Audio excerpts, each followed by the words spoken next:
Cumprimento mais uma vez os irmãos com a paz do Senhor. Graças a Deus. Motivo de alegria nós estarmos mais uma vez na casa do Senhor para exaltarmos e glorificarmos ao seu nome. Quero tributar ao Senhor glórias e louvores por tudo que o Senhor tem feito no nosso meio. Quero louvar a Deus pela vida do anjo da igreja, pastor Luiz Tavares, meu amigo. Estávamos pensando em retornar hoje, mas tínhamos prometido a ele que ficaríamos os 2 dias. E me incomodou. Eu não sou muito de quebrar compromisso. E ele fez o pedido para estar aqui à tarde. E nós, graças a Deus, ficamos. Deus abençoe o Senhor mais e mais. O Senhor já é abençoado. Sua esposa, Deus continue abençoando esta família.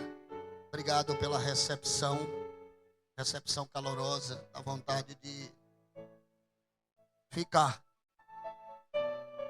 Também, antes de me esquecer, para não esquecer, quero louvar a Deus pela vida da irmã Rosemary, sogra do pastor Luiz Tavares. Está lá na cozinha. Por que eu estou falando isso? A minha bebezinha estava ali um pouco agitada devido à enfermidade. Ela subiu ali para cima, eu subi há pouco tempo lá. Ela estava lá junto com a minha esposa cuidando dela, dando fruta, e ela calma. E cuidar da minha bebezinha está cuidando de mim. Quero louvar a Deus pela vida dela e do irmão também da cozinha, que orou pela minha filha. E ela estava muito agitada, chorando. E terminou a oração. Enquanto nós estávamos aqui adorando, Deus estava operando lá na cozinha.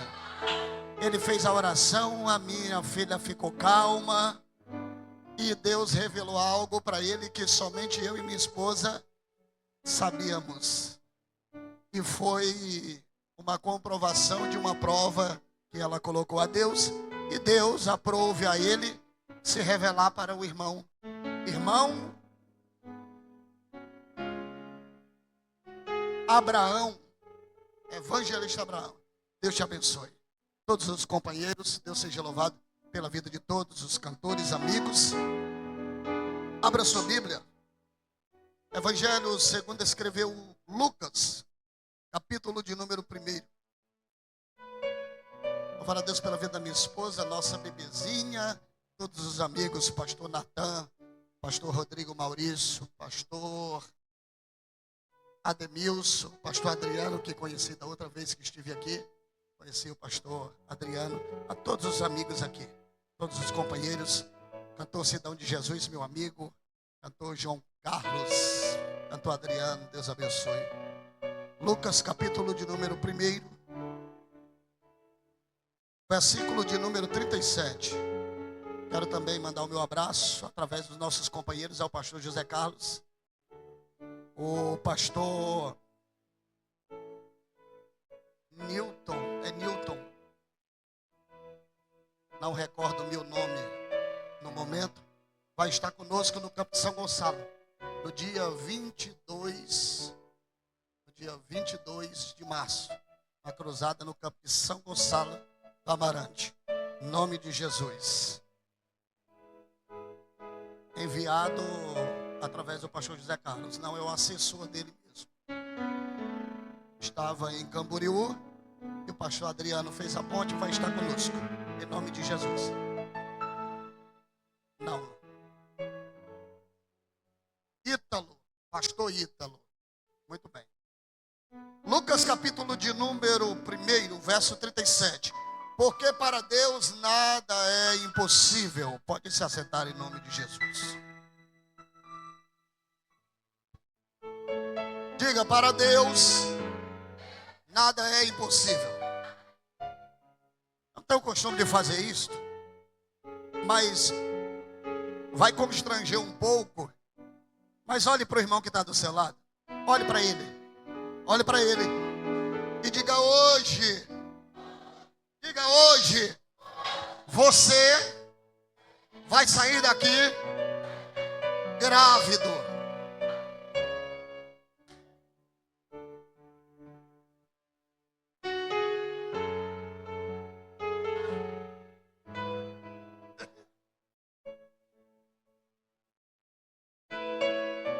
Vamos lá. Queridos, nós estamos diante de um texto bem conhecido. Um texto muito pregado. Mas que todas as vezes que nós lemos, Deus sempre tem algo novo para as nossas vidas. Todos nós sabemos que o Evangelho de Mateus, dentro da ordem bíblica, entra como o primeiro evangelho dentre os 4 evangelhos, que faz parte depois da dispensação do mistério, entrando a dispensação da graça.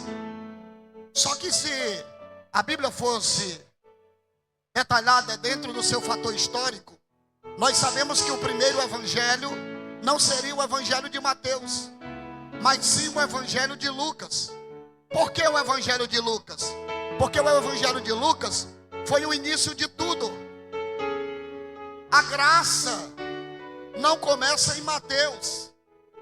A graça começa no capítulo 1 do evangelho de Lucas. Foi o anúncio de que a graça seria estendida. E há-se um pensamento deturpado, porque Lucas ele não andou com Jesus. Lucas ele não foi uma testemunha ocular dos milagres de Jesus. Lucas não foi discípulo de Jesus. Lucas ele foi abraçado por uma mensagem que foi ministrada pelo apóstolo Paulo. E Lucas, além de ser um doutor na área da medicina, Lucas ele vai se tornar um historiador. Porque Lucas agora vai ter que buscar fatos verídicos, testemunhas oculares, para tentar comprovar e veracidar tudo aquilo que ele está escrevendo.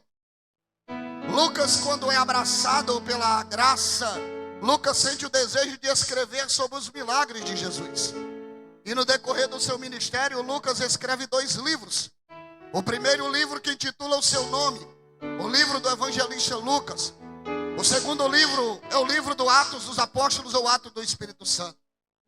Quando ele vai falar de Jesus, se nós observarmos todos os evangelhos, e quando eles concordam com a mesma narrativa, os 4 ou 3 evangelhos concordando com a mesma narrativa, se nós observarmos todos os textos de Lucas, Lucas ele é mais minucioso na sua escrita. Por que será que Lucas é mais minucioso do que os outros? Porque os outros andaram com Jesus. E falar de quem você conheceu, teve comunhão e andou com ele é fácil. Agora, como falar de quem você não teve uma comunhão, de quem você não andou com ele? Você tem que buscar muitos argumentos para comprovar aquilo que você está falando ou aquilo que você está escrevendo. Perceba que quando ele vai escrever o Atos dos Apóstolos, aí se torna mais fácil. Porque agora ele vai falar de uma pessoa que ele andou com ele vai falar do seu pastor. No texto que nós lemos, Lucas, ele descreve o ápice de toda a igreja. Nesta época, nós sabemos que quem está predominando é Roma. O império que foi revelado na estátua de Nabucodonosor, o império com maior potência de jugo sobre Israel. E neste momento, o povo está debaixo de um jugo. Mas os sacerdotes ainda estão em ação. Nesta época havia aproximadamente 14.000 sacerdotes. E de tempo em tempo havia uma esperança sacerdotal. E uma das esperanças era com que o seu nome saísse num sorteio que era feito para saber quem iria queimar incenso no altar dos incensos. Eram 2 sorteios que eram feitos. O primeiro sorteio era para a tribo a qual o sacerdote era pertencente. E o segundo sorteio era para o sacerdote que teria o privilégio de queimar o incenso. O interessante aqui, dentro do texto que nós lemos, é que mais uma vez Deus ele vai trabalhar na impossibilidade humana. Deus vai trabalhar na improbabilidade. Por quê? Porque aqui tem um casal que vai ao inverso da tradição da época. Todos nós sabemos que na época quem era um sacerdote, ele era respeitado e ele era bem visto diante do povo, diante da sociedade. Porém, ao inverso disso, havia uma esposa que era acometida da esterilidade. E todos nós sabemos que a mulher que não conseguia gerar filhos na época, ela era vista como uma mulher amaldiçoada. O seu ventre era ressequido. As gâmetas funcionais, elas não trabalhavam. E toda vida que entrasse dentro do seu ventre, ou era lançado para fora, ou ele morria. O seu ventre era um ventre obscuro, não gerava, não produzia vida. Aí nós observamos agora um casal que vai contra a proposta de toda a visão de uma sociedade bem-sucedida. Porque dentro deste casal, dentro desta casa, tem alguém que é uma bênção diante do povo, mas tem uma mulher que é uma maldição diante da sociedade. Eu estou dizendo diante da sociedade, porque a Bíblia diz que todos eles, tanto Zacarias quanto Isabel, eram tementes ao Senhor. Mas era infrutífera. Era improvável com que Zacarias, improvável para o povo, com que Zacarias fosse escolhido para queimar o incenso no altar dos incensos. Para muitos que nós sabemos como funciona a mente humana, alguém olhava e dizia: Deus não vai dar este privilégio a ele, porque ele é uma bênção, mas a esposa... Graças a Deus que Deus não vai segundo a nossa consciência.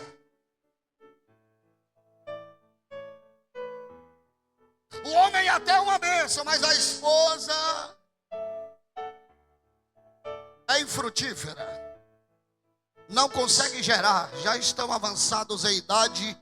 Se quando era jovem não conseguiu, que dirá agora? É impossível, é impossível. Mas Deus, Ele gosta de trabalhar com a impossibilidade humana.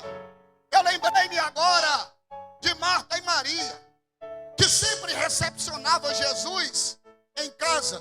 E Jesus disse por diversas vezes: quando vocês precisarem, eu estarei aqui. Elas precisaram, Jesus não foi. Mandaram até o anúncio pelo mensageiro: o teu amigo está enfermo. Só que Lázaro morre. Lázaro morre. Jesus retorna no quarto dia. Lázaro já está sepultado. Marta vem ao encontro dele, enquanto Maria permanece chorando aos pés dos fariseus e dos judeus. Jesus, quando Marta chega abordando ele, dizendo: se o Senhor estivesse aqui, o nosso irmão não teria morrido. Jesus pergunta: onde está Maria? Ordena com que tragam Maria. O texto é enfático a nos afirmar que ela se desvia da atenção deles, porque sabia que eles estavam atrás de Jesus para prendê-lo. Ela se desvia deles e vai até Jesus. Mas quando ela chega lá, a sua recíproca é a mesma. Se o Senhor estivesse aqui, o meu irmão, o nosso irmão não teria morrido. Sabe o que é isso? Sentimento de decepção. Se o Senhor estivesse aqui, nada disso teria acontecido. Mas como Deus gosta de trabalhar com a improbabilidade, eu comecei a meditar o porquê que Jesus ele não foi. Havia muitos judeus na época e fariseus que cercavam a casa de Lázaro. Havia os ortodoxos e havia os que não eram ortodoxos. Havia um grupo que não eram ortodoxos, que eles tinham uma crença de que quando uma pessoa morria, havia uma probabilidade até o terceiro dia do espírito voltar para o corpo, porque o espírito ficava rodeando a casa e havia uma probabilidade do espírito retornar para o corpo. Eu vou repetir, é uma crença deles, porque todos nós nós sabemos que todo ser humano dá-se o direito de morrer somente uma vez, e daí por diante segue-se o juízo. Mas era uma crença deles e Jesus sabia disso. Aí eu entendi por que Jesus não foi no primeiro dia.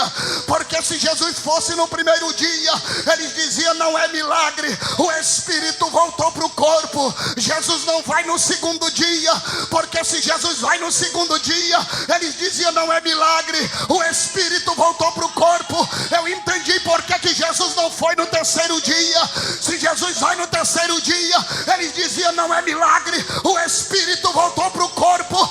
Mas como Jesus, ele não deixa brecha para argumento para o não milagre, Jesus não vai no primeiro dia, Jesus não vai no segundo dia, Jesus não vai no terceiro dia, Jesus ele vai no quarto dia. Sabe por quê? Porque quando acaba a esperança do homem, a solução de Deus chega. A solução de Deus chega. Se a tua esperança acabou, a solução de Deus chega nesta tarde.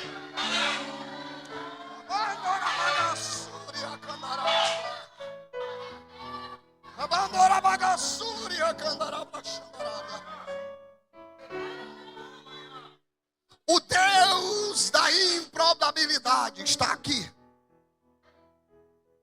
Ele não quebra protocolo.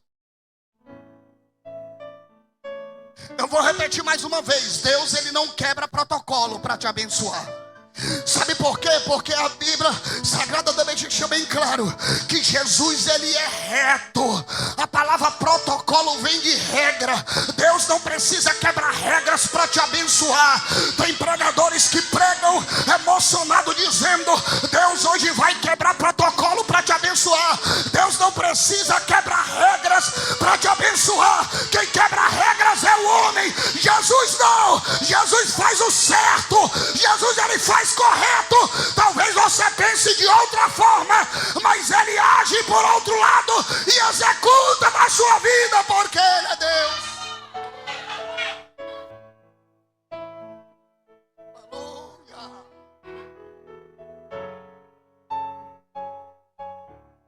Sorteio vem. Primeiro sorteio veio a tribo de Abias.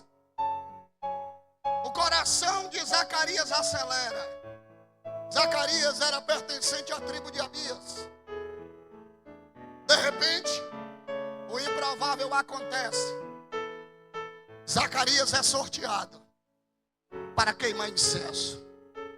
Todos nós sabemos que o incensário, quando ele era balançado dentro do tabernáculo, da tenda, a fumaça tomava de conta do ambiente. E quem é corpo de bombeiros sabe aqui, ele é ensinado que quando se está diante de um ambiente que está repleto de fumaça, a primeira posição a ser tomada, sabe qual é? Engatinhar. Ficar de quatro pés. E por que tem que se tomar esta posição diante de um ambiente que está tomado por fumaça? Para que a sua visão não seja ofuscada. Para que você não perca a visão do ambiente. E você possa se locomover, porque a fumaça, primeiro ela vai por cima, e quando você se encurva que começa a engatinhar, você tem a direção para onde vai e para onde não vai.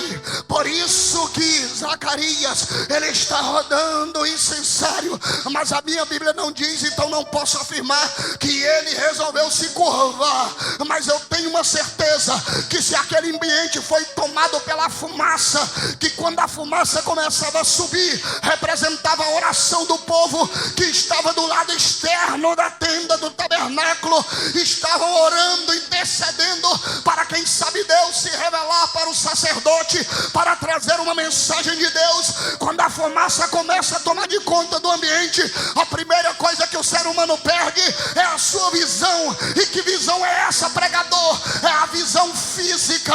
A sua visão física só lhe dá a capacidade de enxergar aquilo que você pode tocar, mas aqueles que agem por fé, eles não agem por vista, porque a Bíblia diz que a fé é o firme fundamento das coisas que não se vê, mas a prova das coisas que se espera. Zacarias pode ter perdido a sua visão física naquele momento, mas uma visão espiritual se abre e o céu se revela para ele. Aleluia.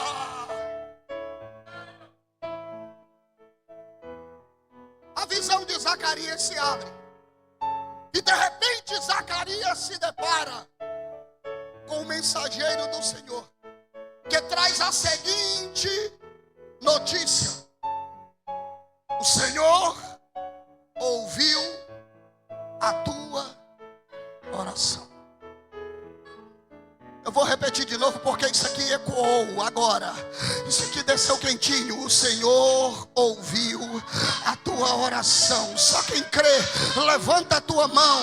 Levanta a tua mão, só quem crê. Eu quero profetizar nesta noite, segundo a palavra do Senhor. O Senhor ouviu a tua oração. O Senhor ouviu a tua oração.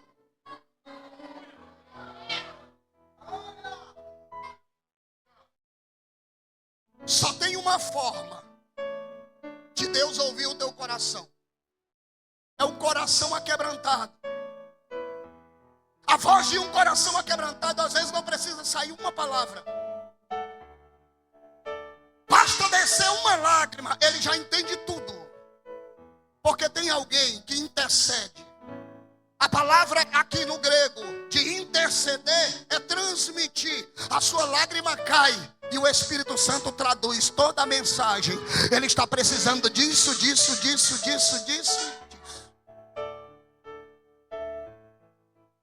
Escute isso aqui.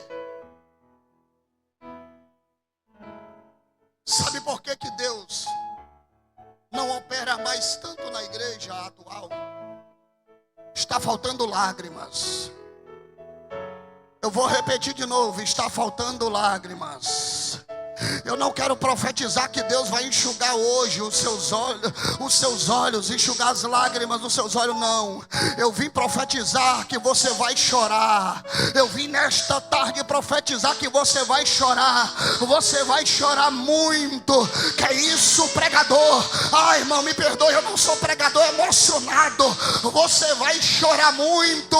Ah, pastor, mas eu já tenho chorado bastante. Chora mais. Deixa eu lhe dar uma informação.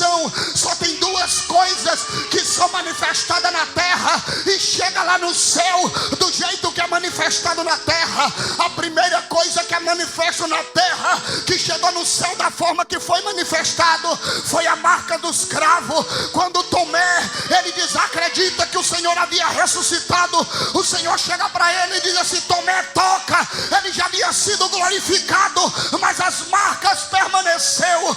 A segunda coisa que chega no céu do jeito que é manifesto na terra são as suas lágrimas, porque você não vê, mas a Bíblia diz que enquanto você chora, o anjo está colhendo toda lágrima que cai do seu rosto, e de repente, ao transbordar da taça, ele sobe ao terceiro céu e chega diante do trono de Deus, mas ele não tem acesso. Ao redor do trono de Deus existe 24 anciões que dedilham a harpa de dia e de noite no nosso tempo. No tempo de Deus é por toda a eternidade. A taça com as lágrimas é derramada sobre a harpa e o ancião dedilha, e a Bíblia Sagrada diz que as tuas lágrimas chegam como um cheiro suave às narinas de Deus, e ele se levanta para guerrear em teu favor. Continua chorando, continua chorando. Quantos querem nesta palavra? Levanta a tua mão e adora. Levanta a tua mão e adora. Adore o nome de Deus.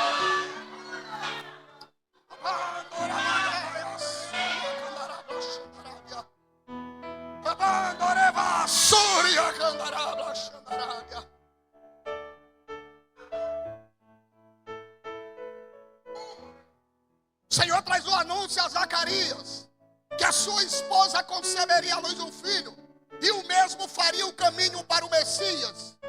A extensão da graça acontece neste momento. Só que Zacarias desacreditou.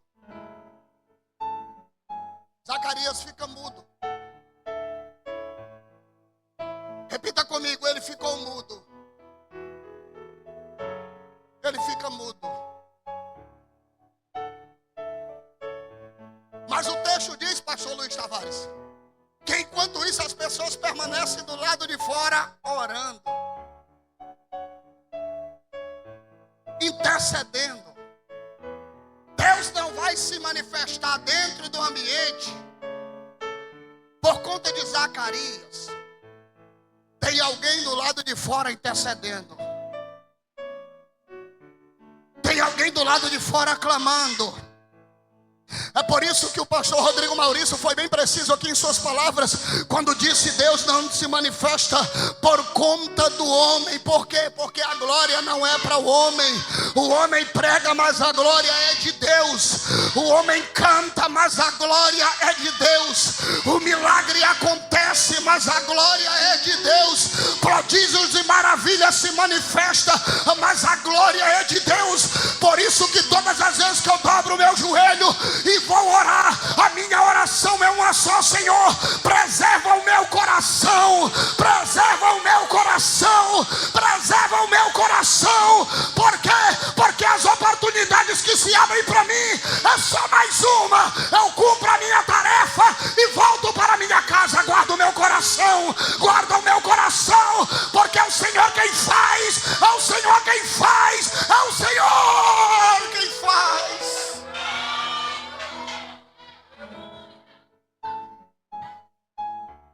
Eu lembro um testemunho de Takayama. Ele disse que recebeu um convite para ministrar. Recebeu um convite para ministrar em um congresso grande, de última hora, para assumir o lugar de outro. Ele não teve tempo de orar e nem teve tempo de preparar um esboço, preparar uma mensagem. Chegou à noite e foi para o evento. O evento durou 4 horas. Na hora que ele chegou, dobrou o joelho e só se levantou na hora que o microfone foi passado para ele. Foi lhe dado 1 hora de mensagem. Ele orou 3 horas de joelho consecutivo. Quando ele pegou o microfone, que cumprimentou os irmãos com a paz do Senhor, mais de 60 pessoas foram batizadas com o Espírito Santo. Quando ele terminou a mensagem, ele diz: verdadeiramente, Senhor, hoje eu não preguei nada. Qual foi a única coisa que ele fez? Só 3 horas de oração. Isso aqui não é argumento para estudar, irmão. Foi um convite que foi feito de última hora, mas ele viu que por mais que ele estude, por mais que ele esboce texto, ele não consegue operar nada. Quem opera é ele. Quem opera é ele. Quem opera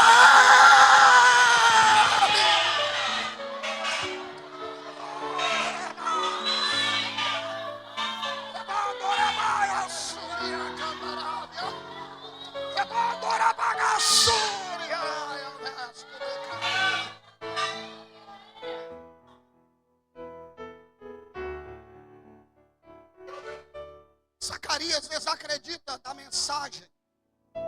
E quando Zacarias ele desacredita, ele recebe uma palavra de juízo: ficarás mudo até o dia que se cumpra esta profecia. Ou seja, você vai passar 9 meses mudo. Mas o povo está do lado de fora orando, esperando uma palavra. Irmãos, o povo está há aproximadamente 400 anos que não ouve a palavra do Senhor. Um silêncio. O período negro da Bíblia manifesta: Roma está subjugando o povo. E quando o sacerdote entra, há uma esperança, há uma expectativa de que aquele que seria o portador traria a mensagem. E há uma apreensão porque ele tem demorado lá dentro e diz: alguma coisa aconteceu, talvez Deus havia se manifestado. A esperança deles aumenta, mas de repente o sacerdote sai para fora.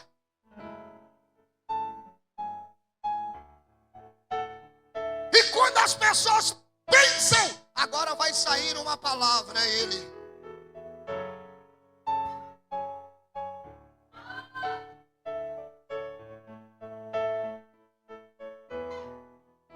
não tem palavra. Não tem palavra. Ou coisa ruim, irmãos, é você criar uma expectativa por alguém, e quando chega a hora não tem palavra, não tem essência, não tem conteúdo, as pessoas voltam para casa frustrado. É como eu sempre digo, o que edifica e fortalece o crente é a palavra, é a palavra. Não existe outra filosofia, não existe técnica, é a palavra, é a palavra, é a palavra, é a palavra. Se não tiver palavra,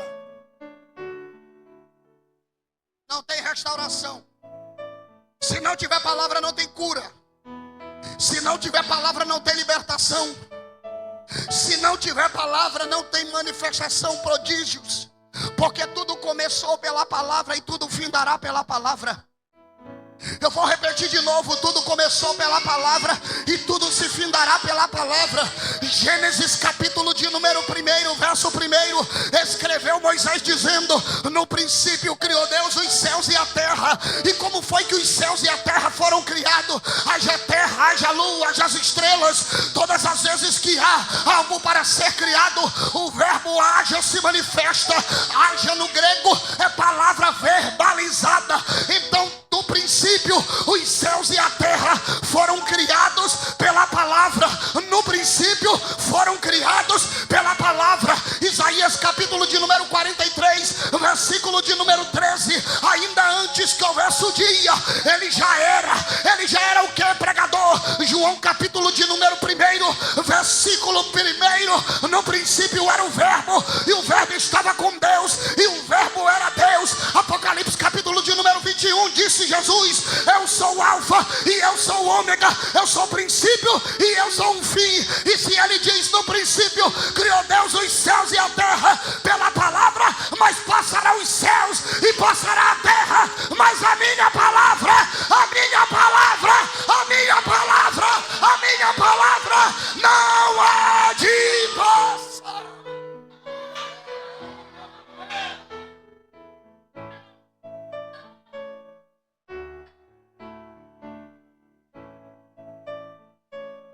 Não tem palavra. Zacarias não tem palavra.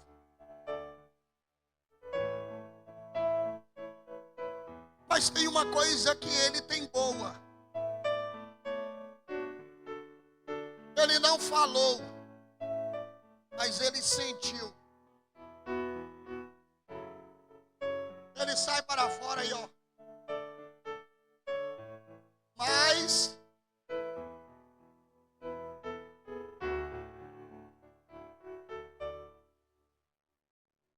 eu não tenho a palavra agora. Mas eu tenho um projeto em andamento.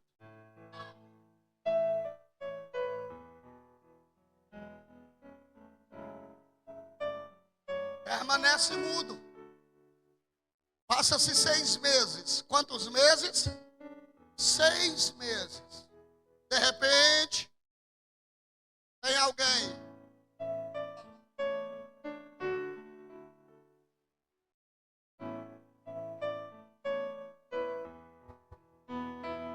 Maria. 6 meses depois, Maria. O mesmo mensageiro, Maria.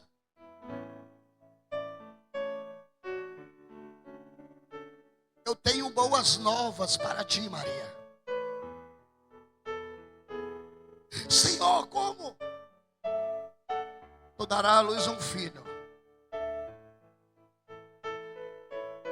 O mesmo libertará o povo. Quando ele conclui a mensagem, ela diz: Senhor, mas como? Eu não conheço. Eu não tenho relações. Eu não tenho intimidade com homem. E Maria sabia que aquilo só poderia acontecer pela intimidade de um homem com uma mulher. Ela disse: como pode isto? Ele disse: é verdade, Maria.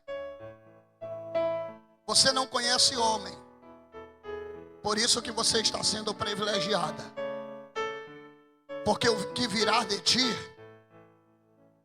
você não precisará do homem.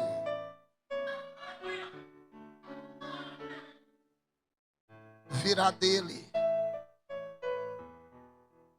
O milagre que você precisa, o homem não pode dar, vem dele. A bênção que você precisa para sua casa não vem do homem, vem dele. Eu vou repetir isso aqui até você compreender que eu estou profetizando para a sua vida.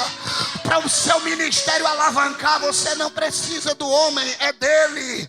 Para a sua família ser liberta, não precisa de ajuda do homem, é dele. Jesus está diante do paralítico de Betesda e diz: queres-se caçar? Olha a confiança dele no homem. Senhor, não tem homem nenhum que quando a água é agitada me leve até lá, mas sempre vem um antes de mim. Se Jesus falasse como eu falo, ele diria: eu não estou perguntando por homem, eu não estou perguntando por água, eu não estou perguntando por anjo, eu estou diante de você, eu estou diante de você.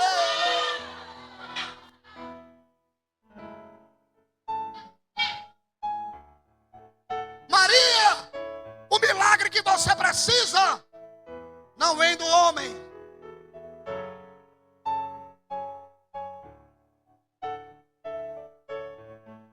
Escute isso aqui, irmão. Isso aqui vai quebrar toda a religiosidade. Oh, Jesus.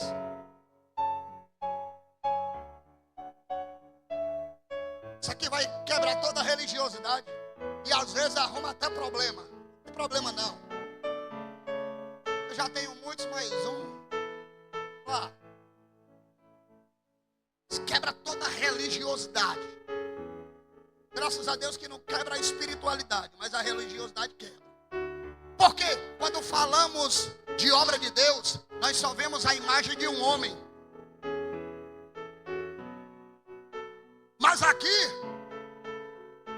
eu não estou forçando o texto, é bíblico. A mensagem do rompimento do período negro da Bíblia Sagrada veio para um sacerdote. Mas ele não teve a responsabilidade de transmitir o rompimento. E o povo retorna para casa com a mesma falta de esperança. 6 meses depois, o mesmo mensageiro se apresenta para Maria. A diferença de João Batista para Jesus, 3 meses. Quando ele anuncia a mesma mensagem que anunciou para Zacarias, Zacarias disse: eu não acredito, não pode, eu já estou velho, a minha esposa avançada em idade, não há possibilidade, mesmo conhecendo Deus. A mesma mensagem, 6 meses depois, é entregue a Maria. Olha a diferença da resposta de Maria. Disse: se vem dele, então cumpra-se em mim.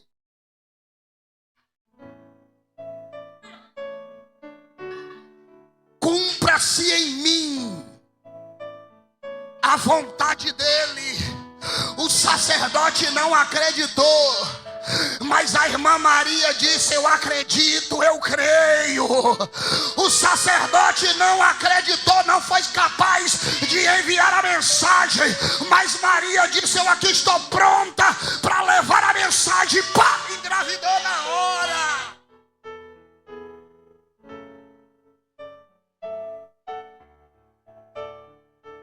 Maria engravidou na hora. Prove isso, pregador. Vou provar. O anjo se ausenta, ela corre até a casa de sua prima. Pega na mão dela. Shalom. Paz seja contigo. De repente,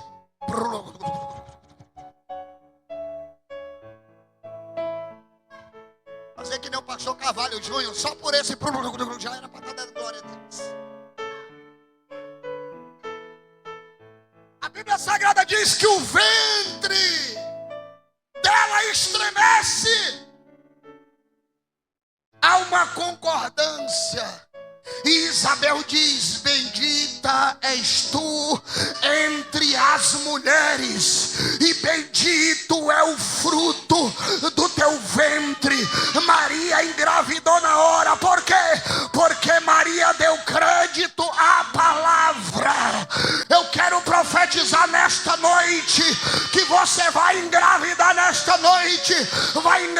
engravidar de um projeto, vai engravidar de um ministério. Aquele que está grávido, ele tem desejo, ele começa a sonhar, ele tem privilégios. Eu quero profetizar uma gravidez espiritual nesta noite. Você vai sair daqui grávido, grávido, grávido, grávido, grávido, grávido, grávido de um avivamento.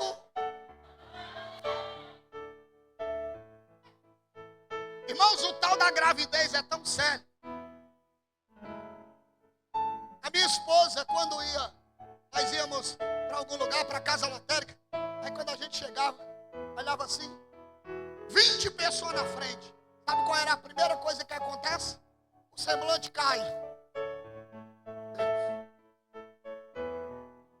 Meu Deus. Quem não é grávido é assim. Quem nunca engravida é assim. Sempre tem que enfrentar fila. E quando é para enfrentar fila é uma angústia. Mas na hora que engravida,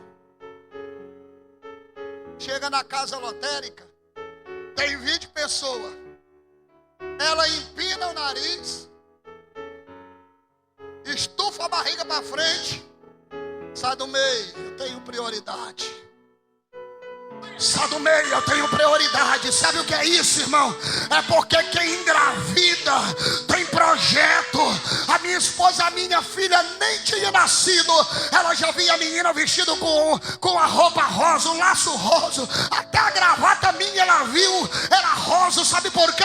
Porque quem anda grávido, ele sonha, ele projeta. Você olha para a pessoa e quando você vê ele cabisbaixo, não tem projeto, não tem sonho, é porque nunca engravidou. Mas eu profetizo nesta noite, você vai engravidar, vai engravidar.